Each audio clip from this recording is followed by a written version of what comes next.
Okay, so welcome again. We are going to start this webinar on the presentation of the Hotspot analysis tool for sustainable consumption and production. I hope everyone can hear me well and see my screen. Sorry. So in case you have any trouble to see the presentation, please let me know. My name is Fabienne Pierre. I work for the Secretariat of the 10-year framework of programs on sustainable consumption and production, which is located in UN Environment Economy Division in Paris. The 10-year framework of programs, which we call 10OFP to make it short, is a UN initiative that was adopted at Rio Plus 20 in 2012 to support the accelerated implementation of sustainable consumption and production strategies at all levels, global, regional, and national. It is today supported by the One Planet Network, which is a network of over 700 countries and organizations that are working together towards achieving an accelerated shift towards sustainable consumption and production. And we work with 6 different accelerator programs, as we call them, at sectoral and thematic level. This is simply to give you a little bit of context. This hotspot analysis tool is an initiative of the Secretariat of the 10OFP, the team I'm representing here, on behalf of the One Planet Network entirely, and it's been developed in cooperation with another initiative that is called the Life Cycle Initiative and the International Resource Panel. Those are 2 initiatives that are aimed at supporting the development of scientific knowledge and data, supportive of the shift to sustainable consumption and production. Scientific knowledge and data that are needed to guide the design and the implementation of SCP policies and instruments at a global level and within countries. So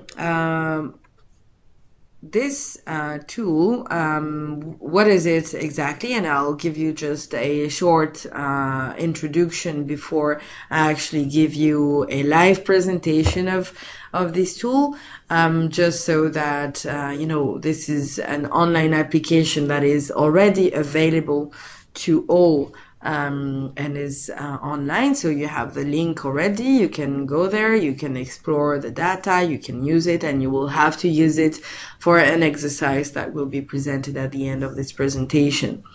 So what is the SCP-HAT? It is an online application that provides data to feed in the analysis of 171 countries' environmental and socio-economic performance over the last 25 years. So it is quite an unprecedented achievement in the sense that it provides a lot of information on the performance of countries and on the trends that have been observed over more than 2 decades, looking at, and I will explain that, different indicators and sectors of impacts. And it's also a very powerful visualization tool to understand better the data that is available. The tool is actually based on a methodology that goes further than just providing data and visualization. I will explain that in a minute, but it also pulls lots of information from existing international databases that have been recognized by the international community as credible and quality data on all those impacts and areas that we will see later. So this tool, why have we supported its development? We have worked with technical partners Vienna University of Economics and Business, as well as CSIRO, which is an institute based in Australia.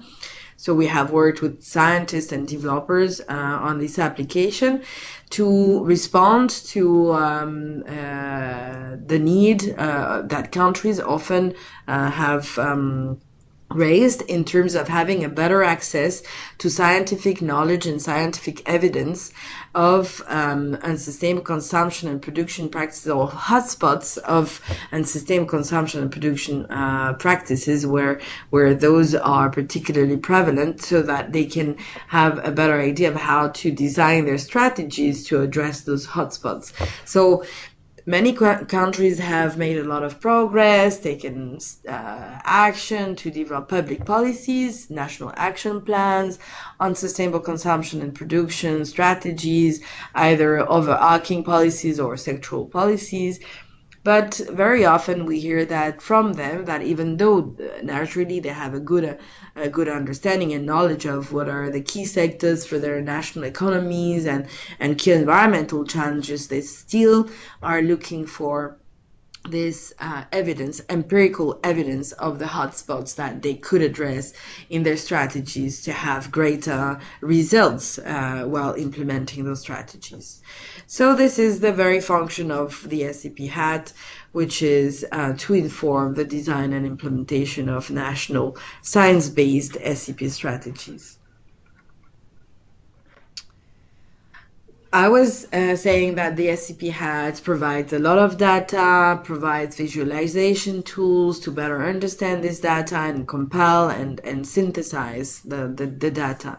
But it goes further than that. It is more than simply an online application. It is a real methodology behind it, and it actually runs some operations to offer two complementary perspectives on the environmental pressures and impacts in those 171 countries.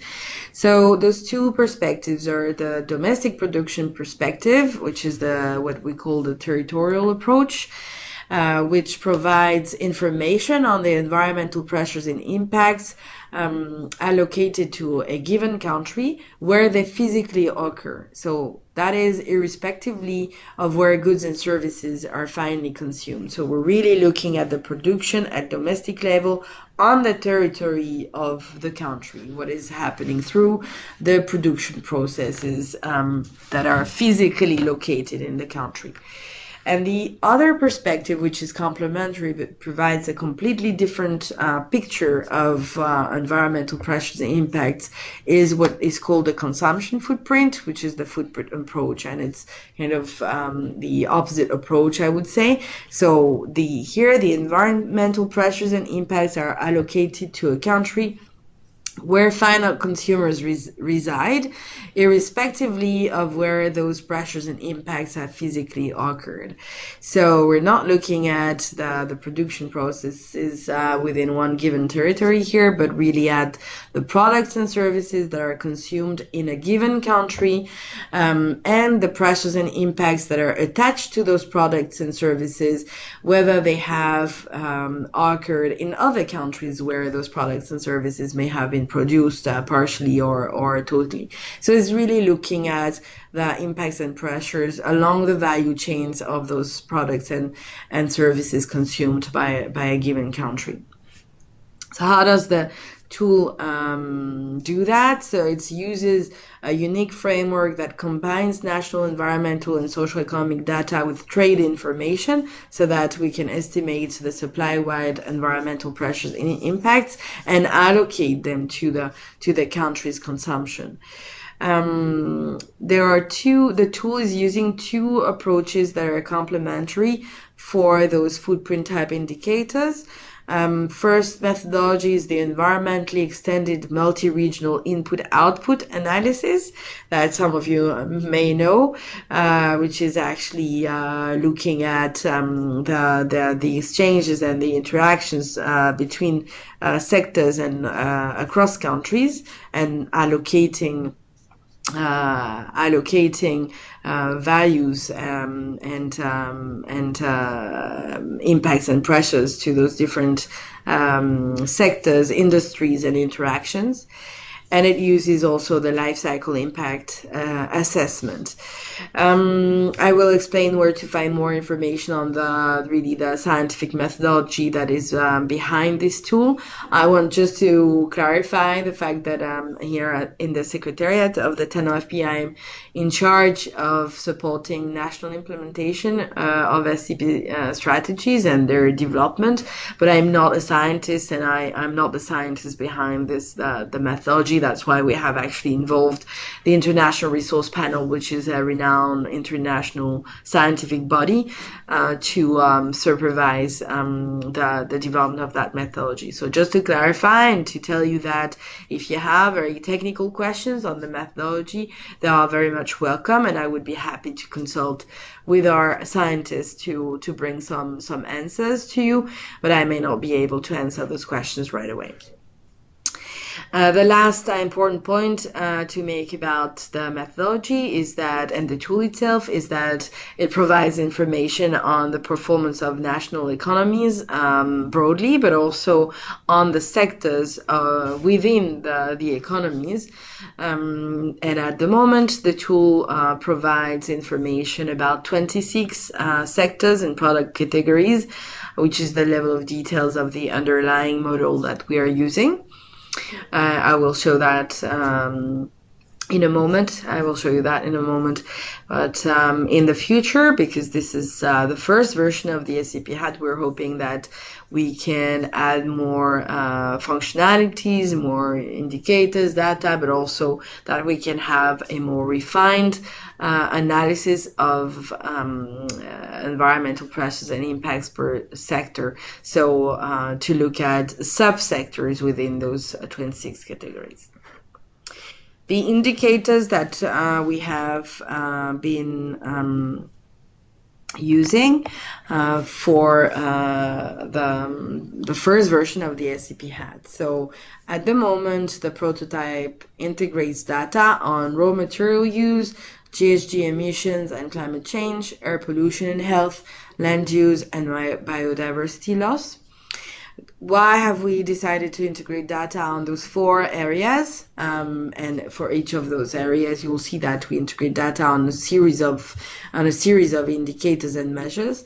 But the criteria for selecting this first set were the following. So readiness of data availability, and we wanted this tool to be useful to as many countries as possible in the world, and we've reached a number of 171 countries, which is really huge, but that was also a constraint in the sense that we needed to have databases that would provide data for all those countries. So not all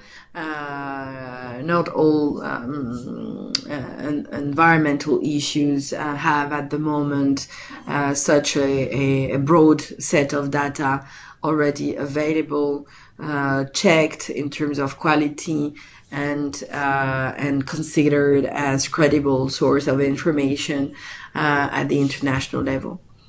This is the case for those four areas. The other criteria was the relevance for SCP policy questions, obviously. Also the interrelatedness of pressures and impacts. So the pressures are linked to the impacts that we can look at with this tool. And widely accepted impact characterization factors. So about this interrelatedness, the fact that we have some form of scientific consensus around the methodology that is being used. Here on the slide, you can see all the data sources that have been used for those various indicators. So we have used quite a good number of databases, which are obviously different whether you're looking at GHG emissions or raw material use. For instance, the database of the International Resource Panel that was used, or whether you're looking at also socio-economic data that have been included also in the tool, and I'll explain that also in a minute. Here we've used World Bank data, UNDP, ILO. So on the right of the slide, you can see a more detailed description of the indicators that have been used. So for environmental pressures, we're looking at raw material use, land use, occupation only, so we're not looking at land transformation. So there are things like that that need to be really taken into account. That's why it's very important to have really a look at the technical documentation that is available on the website to really understand what kind of conclusions we can draw from the data presented in the tool. We're also looking at emissions of greenhouse gases, emissions of particulate matter and precursors, so air pollution. Environmental impacts related to those pressures, so mineral resource scarcity, fossil resource scarcity. This is related to raw material use. We're looking at short-term climate change and long-term climate change, obviously related to emissions of greenhouse gases, potential species lost from land use, and damage to human health from particulate matter, so the impacts of air pollution on health.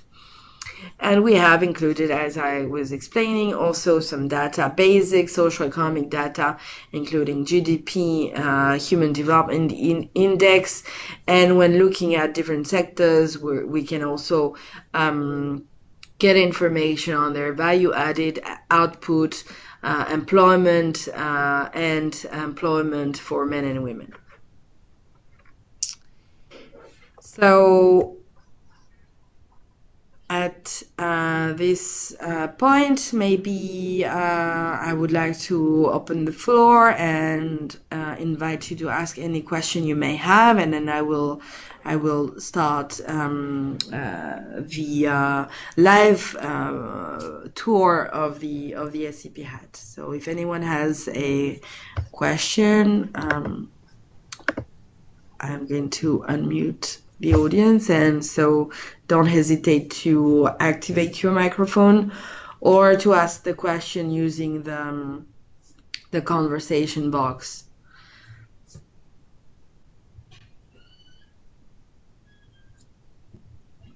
No question at this stage.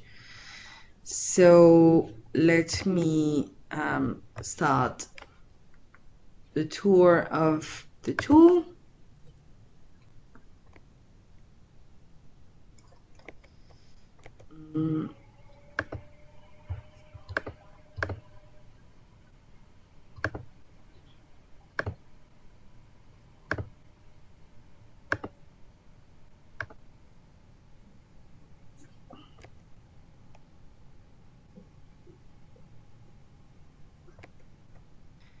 Can I just ask you to confirm that you can see my screen, that you can see the tool, and you can see the window that I am navigating right now?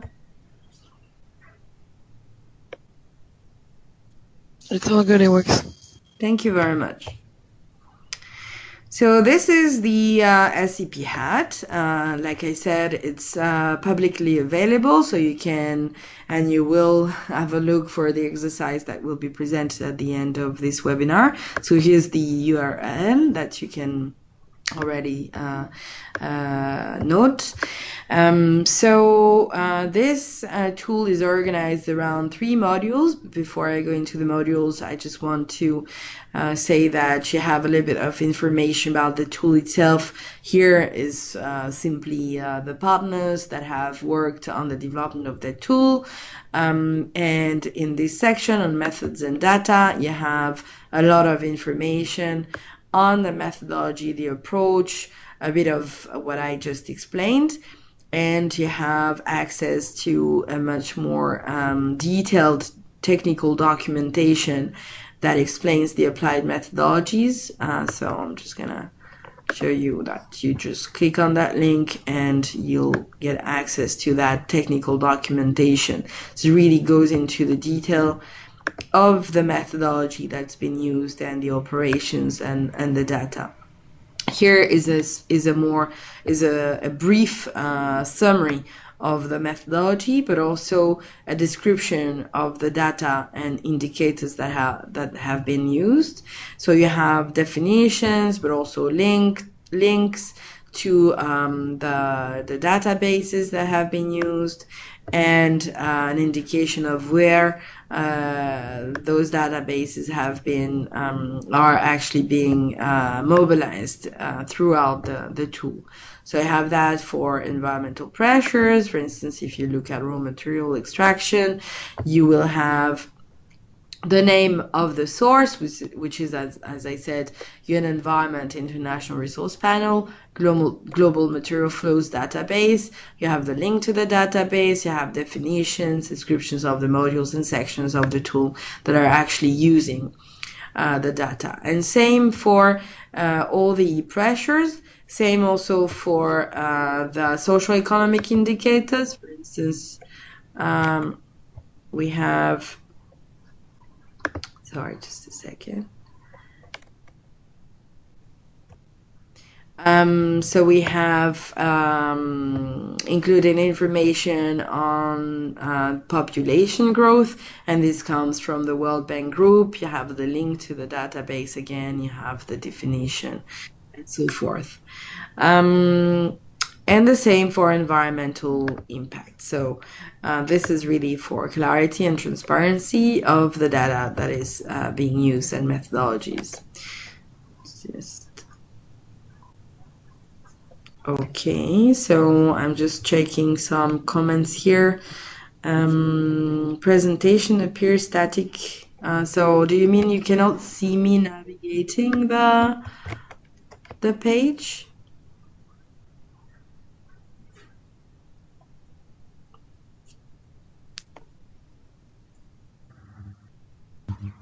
Okay, so I have Peter who cannot see the navigation. Do we have other participants who have the same problem? Yes, this is Jude. I cannot also see the navigation. You cannot see the navigation. Okay. Fael, For can me you see also, the it just stopped. It stopped? It's all black now. Maybe All right. it just has to go slower, I guess. Okay, so I'll start again.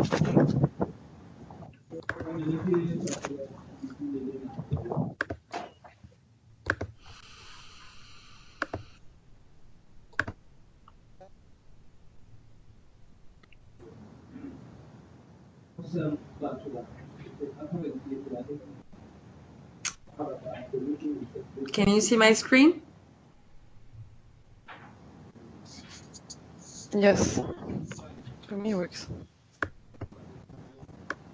Can you see it moving? Yeah, sure. Okay. Okay, I'll try to not go too fast, so maybe that's the reason. Okay, so the tool itself is organized around 3 modules that I'm going to briefly introduce. The first module is called the country profile module, and it provides really key information on the country's environmental performance in the context of those policy questions that I mentioned, those 4 areas that I mentioned in the presentation. It's really a snapshot of the country's performance over the last 25 years, and a snapshot of really the key info that we can take from the SCP-HAT. It's quite an accessible information that doesn't require lots of manipulation, in fact. So that's why it's something that is relevant to quite a large audience, obviously to policymakers interested in identifying those hotspots of unsustainable consumption and production patterns in the national economy, working on national policies for SCP, but also beyond policymakers is of really interest to NGOs also working in those areas. The business sector as well, we have actually received some expressions of interest from the business sector, also looking at information of where those hotspots are, and the general public, because this information is really quite straightforward and easy to understand. So it's also a tool that anyone could look at to better understand where their country stands in terms of big trends related to consumption and production. The second module is called Hotspots Identification because it provides different sections that help identify those hotspots from different angles. So it goes much further in looking into those trends, what those trends are made of, looking at the national performance as such, in a rather overarching way, but also at the performance of each of the 26 sectors that I mentioned before. It also offers tools to make comparison or comparative analysis between different indicators or within one given region, or comparison with other groups of countries, and I'll show you that. And it also provides information on trade. So how is the country's performance related to their trade balance? For instance, the question being, so when a country is extracting raw materials, for instance, is it more in the context of its own consumption, or is it in the context of its exports, or is it related to imports when it comes to its consumption footprint? So it really helps looking at those issues also from a trade perspective. And the third module that I won't present in detail is, so the module 2, because it provides more in-depth data and more detailed information and disaggregated information, is probably for a little bit more advanced audience, so not necessarily for the general public, but still very much, accessible and relevant to policymakers and researchers and people with expertise in policies or on SCP and resource efficiency in general. The third module goes even a little bit further. So all the data that is provided under Module 1 and Module 2 comes from those international databases that are available and have data for those 171 countries. It's also based on estimates. But the third module allows you to input the national data for raw material use and GHG emissions at the moment. So if a country has already available the data at national level, has collected the data on raw material use and GHG emissions, it's possible to input that data in the system to get the results, to visualize the results in a more refined way. So to have more, even more precise results for the country. That is for even more advanced users, or more technical experts such as statisticians who are used to manipulate data and this type of indicators as such. So here I want to clarify the fact that we often get the question as what happens when someone inputs data in the system. So it does not affect the database that is behind the tool that the tool is using. So it's more a simulation tool, this module 3. For obvious reasons, because, well, this is publicly available to anyone, so anyone could actually try this module 3 and test it and run some simulations of any sort. It could even be based on some scenario and not actual data. So that's why it cannot affect the database that we are using in the other modules. But in this module, when you input national data, then you can see the same way you see in module 2 the results, and from all the different angles you can extract graphs, you can extract the results you get so that you can exploit them in the work you are doing to assess hotspots or even see work on some projections. So let me start with module 1. We had a little bit of a technical issue yesterday, which I hope is now resolved. Well, looks like I'm disconnected. So let's try again.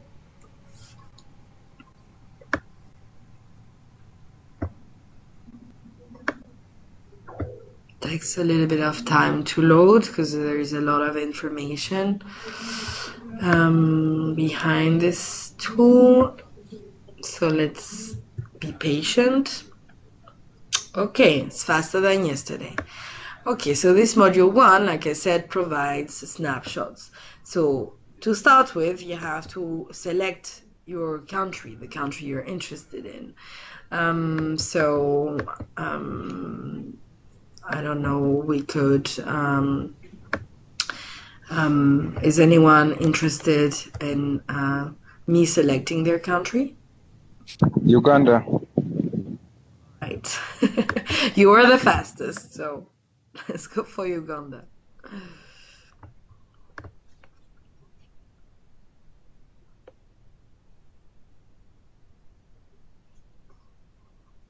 Okay, we should be good. So when you land on this page of module 1 and you have selected the country you're interested in, it's actually loading.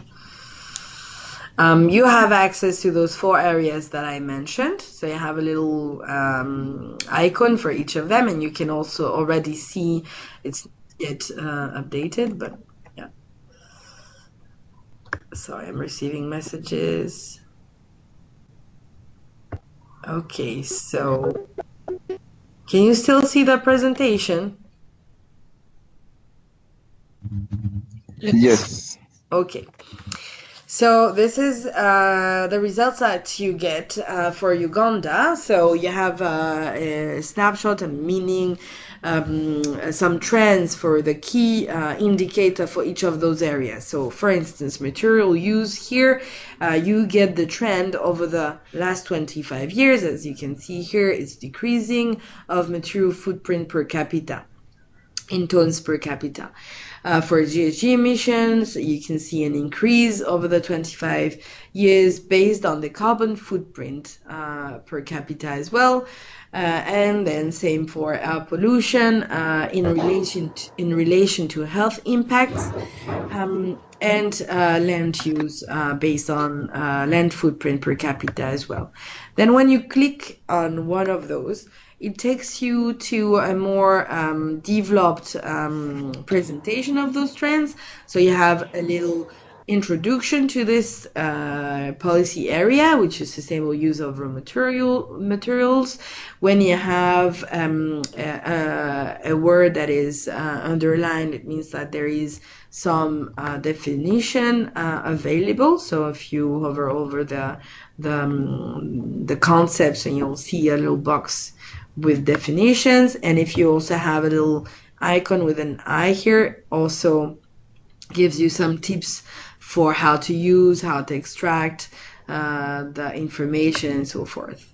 And then you can visualize the trends in terms of material use and development. So here what we're looking at is both the information in terms of material use and socio-economic development, because in the end what we're interested in is whether the country has been decoupling, or what kind of trend we have in terms of what is called decoupling. So decoupling economic and social development from environmental degradation and resource use, intense resource use. So here again, if you have words that are underlined, you can look at the definitions that are available for decoupling, or here for Human Development Index gives you the definition of what that is, and explains why material use is a key area to look at when one is interested in the impacts of consumption and production patterns, which are the very core of economic systems. So here you can visualize the trends for different measures and indicators. So you have domestic material extraction data, material footprint per capita, material productivity as well, so how much value is generated by the use of materials. But you also have trends in terms of the population growth, the GDP, and Human Development Index. Now, if you wanted to have a simpler view, and you have the value, so if you go on those little dots, you have each time the value. So here we're looking at GDP and how much it has changed as compared to the starting point, which is here 1990, and the value in US dollars in total. Then if you want to have a simpler view of those trends, you can deactivate some of those indicators. So if you wanted to only see GDP trends and material footprint per capita, that is what you would see, right? And here below the graph, you have a bit more information, also key information on, first of all, what we call sustainability trend. So here what it says is that Uganda has achieved relative decoupling of economic development from raw material consumption. Basically, and this is based on material footprint, right? So what it means is that the GDP has increased as well as material footprint, but material footprint has increased in not as fast as GDP. So it is called relative decoupling. If material footprint had decreased while economic growth had increased, it would be absolute decoupling. Here you can also see, and again, you have information here, definition of what is meant by relative and absolute decoupling. Then you have information on trade in raw materials. So what it shows is that raw materials are actually, in the case of this country, more related to exports than to imports. So it's also linked to, this is also a key element of analyzing those impacts and pressures in the context of the national economy. And here you have some information of how where the country stands in terms of material footprint per capita as compared to the global average that you have here, and other countries that are close to, for instance, Uganda comes after Cameroon and Somalia. And in terms of material footprint per capita is well below world average. And then you have the same logic so I can't go into details for every area, but you have the same type of presentation for each of them. And so a lot of information that you can look at, you can visualize. So here you can look at agricultural and forestry land footprint, domestic species loss, land footprint per capita, and again, visualize those trends together with the trends in terms of population growth, economic growth, and so forth. Same for air pollution, same for greenhouse gas emissions and climate change. So that's for the module 1, like I said, which offers already a good level of information on the pressures and impacts and trends, but you can't really, you don't have parameters to actually work further on the data. So that is what module 2 on hotspots identification provides. So let's give it a little bit of time to load.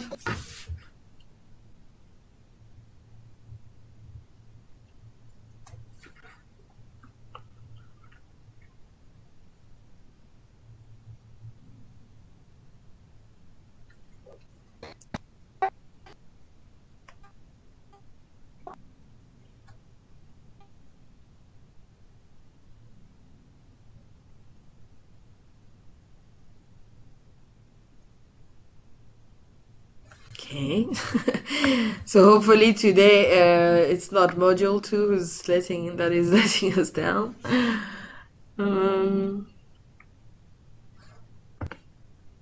So maybe while it's loading, if anyone has a question on module 1, please let me know. I'm going to read.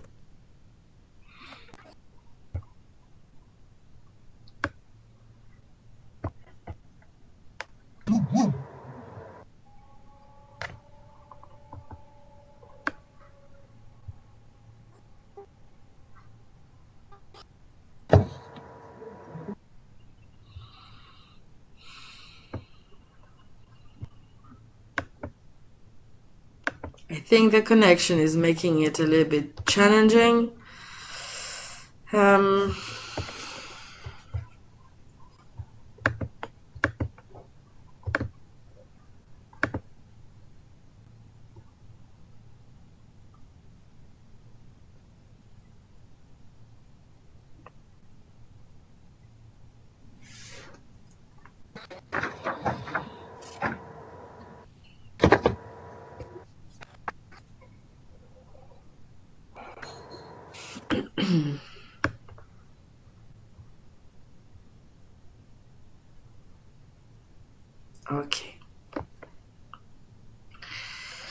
Okay, here we are. So I'm going to select Uganda again.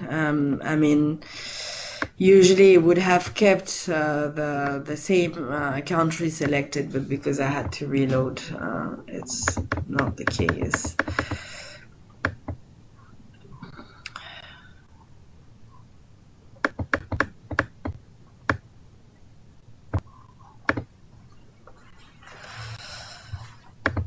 Okay. So here, as you can see, this module gives you different access and angles of analysis of those hotspots. So you have 3 subsections. The one on national performance that I will explain, and that allows you to look in a more dynamic way to those sustainability trends that you have seen in Module 1. You can look also into environmental trends, so look into what are those trends on sustainability are actually made of, and I will illustrate that and run some comparative analysis. And here also you have underlined, if you have your the cursor over the titles of the subsections, you have some explanations of what you can do in all those subsections. So don't hesitate to read those explanations, because they are really useful. Also, as a reminder, we tried to include as much guidance as possible in the tool itself. So even though we're working on a user's guide, you don't necessarily have to go back to the user's guide when you're navigating the tool. You have another section on sectoral performance, like I was explaining, to go to look at individual sectors and compare the performance of the sectors within a given economy, and then information on trade, which I will show. So on the national performance, you can look at those sustainability trends, but looking at in one indicator at a time. So here let's continue with raw material use. You can then, and so here you have the same indicators as in module 1 that you can see displayed.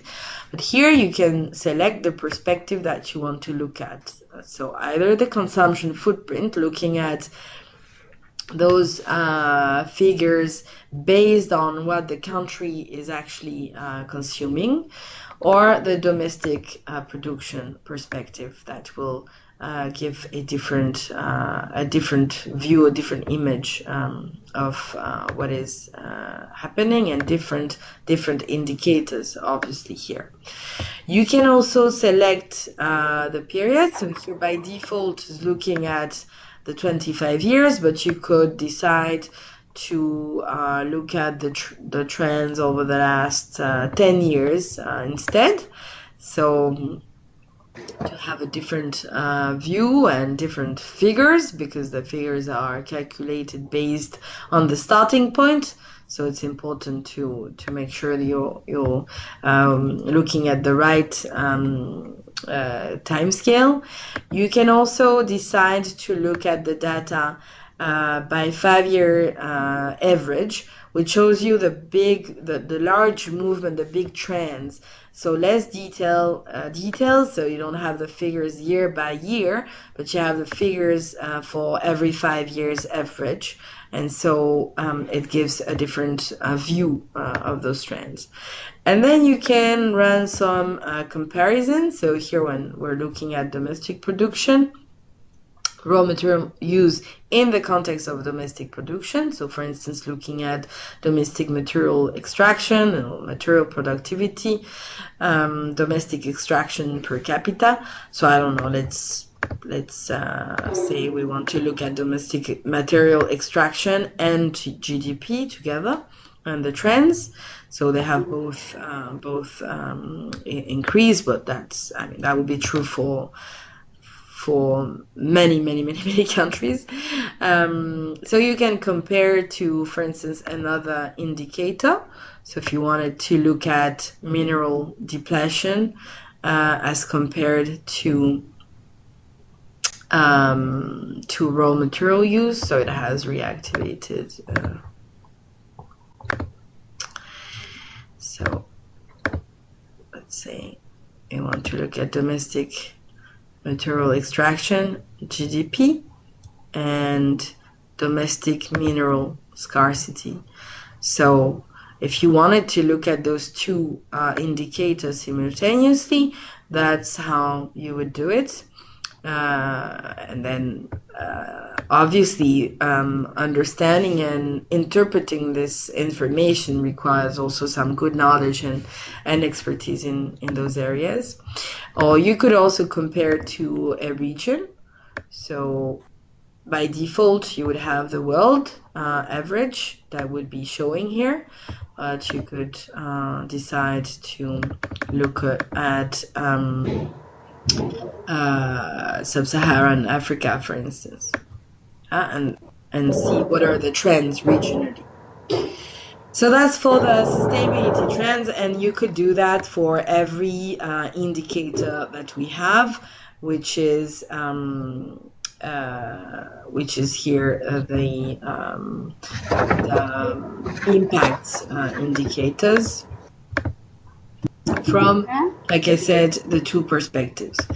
Then you could go in looking into what those pressures and impacts are made of. So raw material use here, and you would look at what is meant by raw materials. So you have biomass, metal ores, non-metallic minerals, fossil fuels, and then the total. So you can see the composition of the raw material use of the last 25 years from a consumption footprint in Uganda. It's mainly biomass, non-metallic minerals, and you can see how it has evolved over the last 25 years. And again, you could change the period if you wanted. And then you can look at this from a domestic production, and you see that the results are different because you're not looking at the same thing. You're looking at raw material use for what is being produced in the country, when in the consumption footprint you're looking at the raw material use along the value chains of what is being consumed in the country. And again, you could compare to actually look at the two perspectives simultaneously and see how they differ, or to compare same logic as before to a region or to another country. The comparative analysis, I'm going to speed up because I don't have much time left, actually gives you a little bit more detail on this. So let's keep raw material use from a domestic production perspective. So for the year 2015, where is the country within its regional group? So by default, it is the region of the country that is displayed, but you could select either another region, or you could select groups by level of based on the Human Development Index, or by income groups, or other groups. So there are different ways of looking at this. And then what you see is where the country stands within this group. So here in green, you always see the country that has been selected for the data. In red is the regional average, and then all the other countries of that region. But you could also select another year if you wanted to see how things have moved, evolved. Okay, so this is for the national performance, and like I was saying, the idea is really to give different angles, different approaches, and then to combine those different analyses to come up with an identification of those hotspots and some I don't want to say conclusions, because as you can see, this is not an end in itself. It really provides information and clues, directions to look at and to dig further. So that is what it does for the national performance when you look at the sustainability trends and what those trends are made of, and how things have evolved at the country level, at the regional level, and all this information combined should give you some directions in terms of how to best address the issues that have been identified in terms of resource efficiency, GHG emissions, and so forth in the context of consumption and production patterns. Then you have this section on sectoral performance, and I always prefer to start with the sector comparison, which gives you an overview of all those 26 sectors. So I'm going to simplify. I don't know why by default it selects a number of indicators, but let's continue with raw material use, knowing that you can visualize the data for several, as many indicators as you want. But let's keep it simple. So here what you see is how much each of those 26 sectors, so here we have the list, you can see the 26 sectors, and that's the level of disaggregation that we have at the moment. How much is each of those sectors is contributing to raw material use if you look from a consumption footprint in 2015.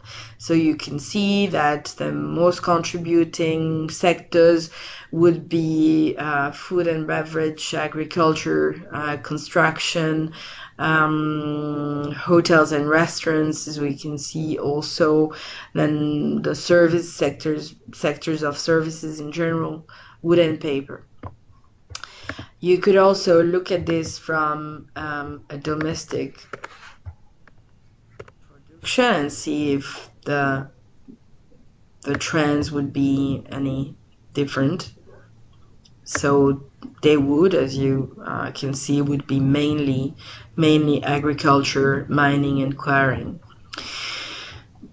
You can visualize different indicators as I was explaining. So depending on whether you're from a consumption footprint or a domestic production perspective, so you would select the same type of environmental indicators, but you would have different social economic indicators that you could also visualize to combine really the environmental and the economic dimension of those trends. So here in the consumption footprint perspective, for instance, you could look at the final demand, or how much the sectors contribute to final demand, or for instance to government final consumption, so public demand in a way. If you were interested in looking at how this links to maybe public procurement in a way, and public sector consumption. Well, obviously you can see public administration has a huge share of this, but other sectors that are contributing more than others, for instance the construction sector. So all that information to be used in identifying the best strategies, again, to address issues that countries may be facing in specific sectors, or to help them achieve their objectives in those sectors. If you look at the domestic production, you would have access to a different set of indicators. So you would still have the environmental indicators here on the impacts, but here on socio-economic indicators, you would have more information. So since you're looking at what the sectors are producing domestically, you can look at, for instance, their added value in the national economy, how much they contribute to creating value. You could also look at how much they contribute to employment in the country. And that is giving you information to analyze and to forge some targeted strategies also for those sectors.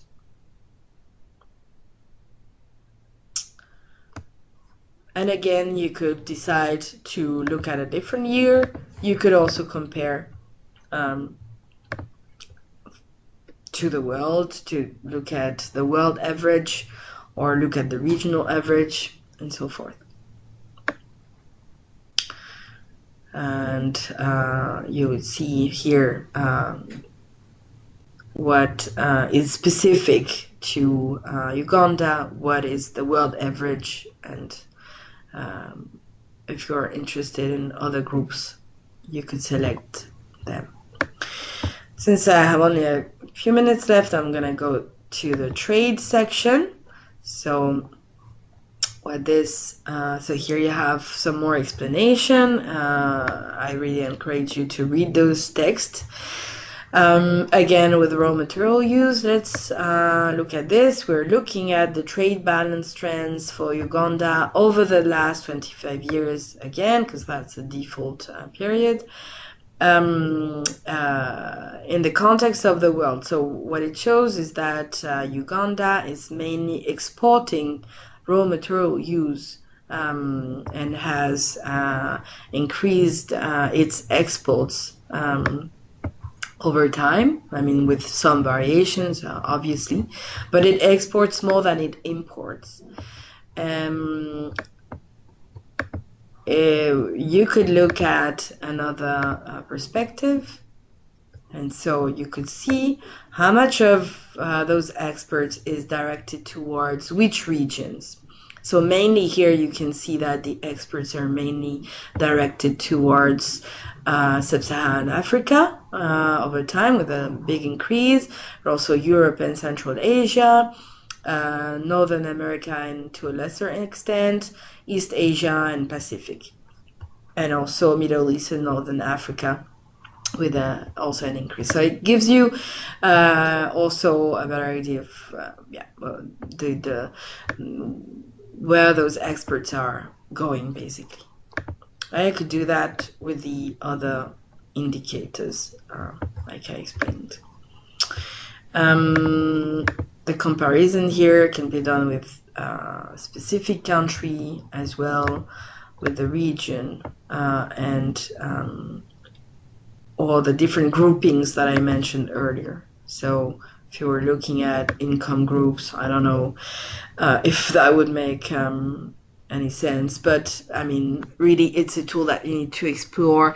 And one really important recommendation that I would have before exploring the tool, really going into details, and I think that's the idea of the exercise that is going to be presented to you now, is that you have some hypotheses, some ideas of what is it exactly you're looking at, what are the questions you're interested in and you would like to be able to answer in order to inform the design or the implementation of SCP strategies in the country. There is a lot of data, a lot of information, lots of visualizations here, and having those hypotheses or those guiding questions beforehand will allow you to keep the direction and not also get lost in this in this ocean of information, which is also a risk with tools like this one.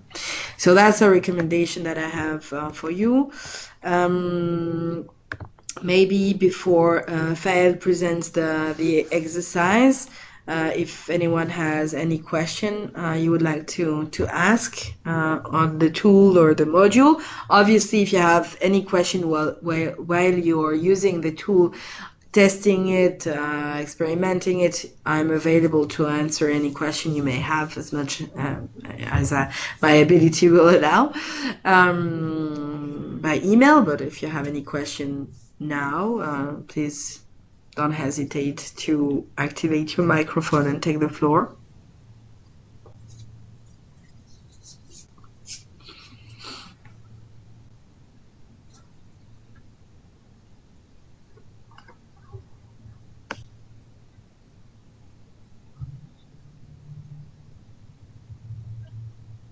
So I have a message coming in.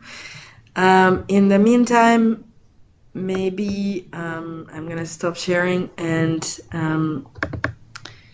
maybe Fael, just 1 second, let me see if you can share your screen.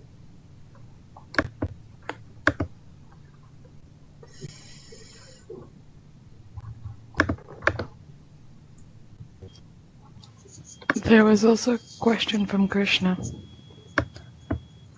Okay, Krishna? A written question, you mean? No, Yeah. actually, I was experimenting. Actually, maybe I'll send you a mail. I was experimenting with some data on GHG emissions, let's say for Mauritius, and I could see that for example, the global GHG emission is 55 million tons of CO2 in 2015. Domestic was only 6.5, and carbon footprint was 14. And then lower in that pie chart, the imports of GHG was 9 million tons and export was 1.4. So I'm trying to reconcile where does the 55 million ton come from, because the domestic is 6.5, carbon footprint is 14. So probably the balance would be the non-domestic, as you say, the supply chain effects of, let's say, air transport, flights, bringing tourists, etc. But the global GHG of 55 is like, there's something else which I'm trying to well, understand. global means worldwide. So in the case of Mauritius, probably the only three sectors are tourism, so people flying in, and maybe some textiles and sugar exported. Yeah. So for some types of emissions, like the ones related to air transport, I know that it's a tricky question because obviously the allocation, the attribution is a bit tricky.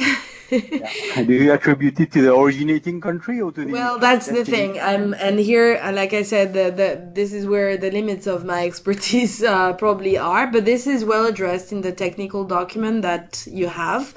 So really look at this, because for all the areas, you would have some tricky points like this one, and sometimes they don't necessarily yet have an answer. So for instance, give you another example, which is on the relation between biodiversity loss and land use. The results in terms of potential biodiversity loss is based on land use, but doesn't include urban land use, because it was very challenging to attribute urban land use to specific economic sectors.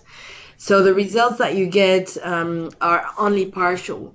So those are very interesting methodological challenges, but challenges that one need to be aware of when looking at the data and drawing conclusions, like I was saying. So you need to look at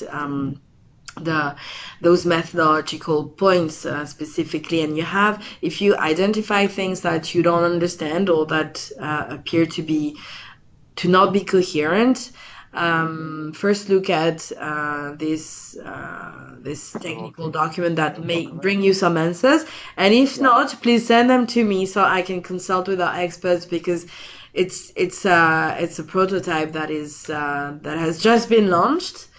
Okay. And yeah, we are ready to look into anything that would look surprising to you, or we would have questions on.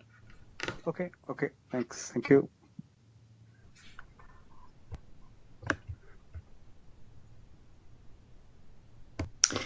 Okay, so the question that I have is, do we have data for 2016, 2017?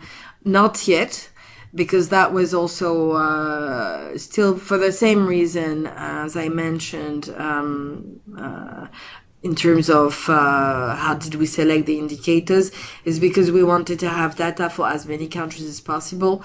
We could only have data until 2015, because otherwise the data availability would not have been good enough to cover as many countries as 171. Now, it is our objective, obviously, to update and keep on maintaining the database and the tool itself. So we're hoping that in the short term, we will be able to provide data for more recent years.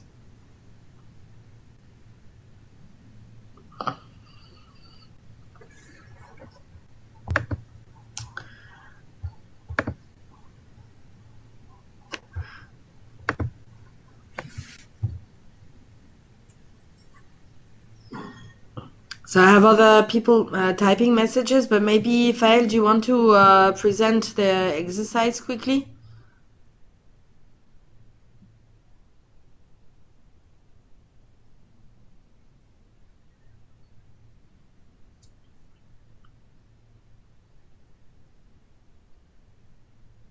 We cannot hear you.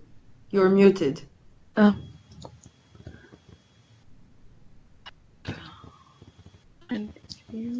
And now, can you hear me? Yes. Can you see my screen also? Yes. So this is the platform. You'll find the exercise this week. This is module 2 here, and you'll find the exercise here under activity. And if you click on it and click again, here you go. So you have here the activity related to the tool that you just got the presentation from. So this is a tiny description of the tool. If you click here, you'll open a window directly to the website. And if you go back, so this is the description of the tool, and here are the questions for the activity that you have to do this week. The deadline for the activity is on the 9th of May. And then you'll also be asked to review and comment what your peers have been doing. And you have until the 13th of May for that one. There's 5 questions, and to guide you, we offered to do an example. So this is the one for Senegal that you'll find below, and it's a template on how you can answer the question. I mean, it's quite free, the format, but it follows each questions first on the trends in your country, formulating an hypothesis, on the indicators and how you can link it to SDGs and to SDGs indicators. And to enter your answer, you'll just have to go on entry here, add an entry. And at the bottom, you can enter your title and then you answer directly and you save it. So quite straightforward. And similarly, if you have any questions on it, you can email us at the either me, Fel, or at the SCP address at unitr.org. But it should be quite straightforward. So I think if you have any question now, don't hesitate though.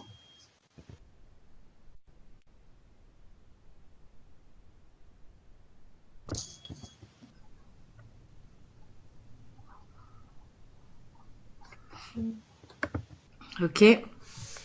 Thank you very much, Faye. And like we said, if you have any question while you're working on this exercise or using the tool, and I can only encourage you to start using that tool from now on in your work and provide us with your feedback, your recommendations. So please don't hesitate to reach out to me. I have two other questions, and then I think we will close the webinar. I have a question on whether the tool just provides the data to feed in the analysis or provides the analysis itself. Well, it doesn't provide the analysis, doesn't come up with conclusions. It's a very impressive tool in the sense that this is very unique and has never been done before. So especially for that number of countries, that amount of information and all the different perspectives I explained. But naturally, it doesn't give you the conclusions. It doesn't tell you here's the exact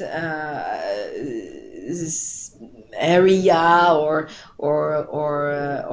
zone or intervention you need to have to change or to reach whatever objective you may have, because it's not a scenario building tool to start with. In the future, why not? Could it evolve in that direction? But it's really a tool that provides you some empirical evidence of what is actually happening in relation to the economic activities of your country. It gives you lots of clues, directions, elements to build your analysis of what the trends and issues and opportunities are, because that's what we're looking at eventually, is where are the opportunities for a greater result, for what are the sectors that we should look at first if we want to reduce our use of raw materials, or if we want to address simultaneously material extraction and greenhouse gas emissions. So it's a really precious tool to give you all this empirical information that you need to make decisions in terms of where to focus your attention, your efforts, your investments. But it doesn't draw the conclusions for you. So that is why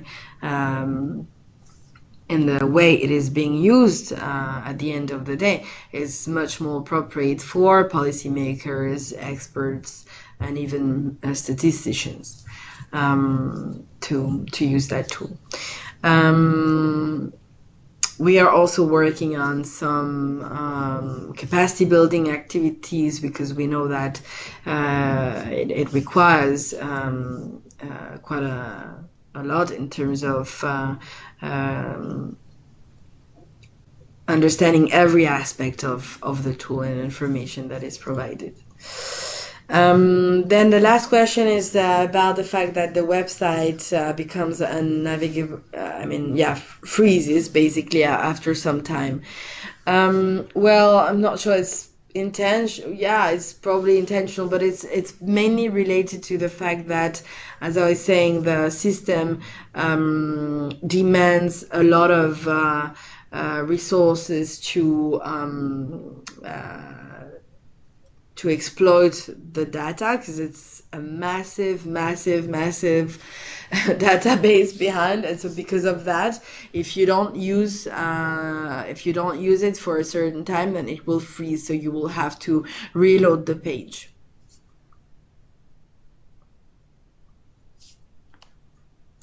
Okay, so with that, I think we are going to close the webinar. We're a little bit beyond schedule already.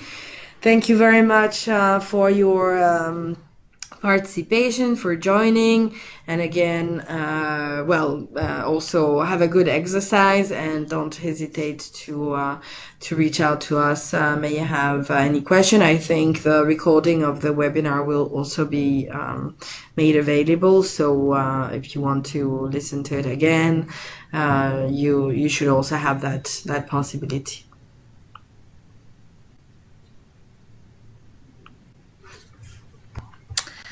Okay, well, thank you very much. Thank you, Fabienne. And have a nice day. Bye-bye. Thank you. Bye. We'll be in touch. Bye, Krishna.